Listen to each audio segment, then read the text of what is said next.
मंडोलीत बघा कसलं भारी किल्ला केला. वेलकम बॅक गायज, नवीन ब्लॉगला सुरुवात करूया. आज तर जाणार होतो बघा, आमचं काम ते लई मोठं मोठं काम आहे तो आमच्याकडे. मग काय तुषार आणि मी चाललं बघा सुशीलला घेऊन मंडोलीला. कामामुळे आम्ही फिरायचं जाते बघा, कुठं पाहिजे तिथं फिरायला लागते हो, कामच तसलं आहे. मग काय हे बघा, बालपणी आम्ही आज झाडावर लई खेळलेलं बघा. विकत आलाय बघा, काय वातावरण गारगार आहे बघायचं. गावाच्या बाहेर स्पॉट आहे बघा, एक नंबर आहे बघा फोटोशूटला. मग काय आम्ही मंडोली गावात आलो बघा. मग महाराजांचं दर्शन करून घेतलं.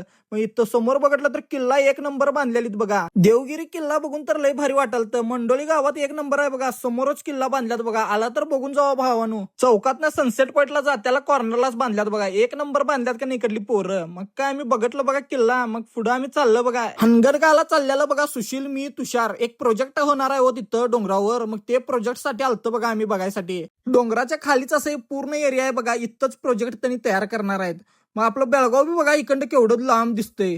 झूम करून दाखवतो बघा, इथं आपलं बेळगाव, या हनगरगाव बघा. मग काय तिकडं आम्ही प्रोजेक्ट संपून मिटिंग करून चाललं बघा. येणाऱ्या फ्युचर साठी लय भारी आहे हो. मग काय तो हॉटेलमध्ये पण जरा डिस्कशन केलं त्या प्रोजेक्ट बद्दल.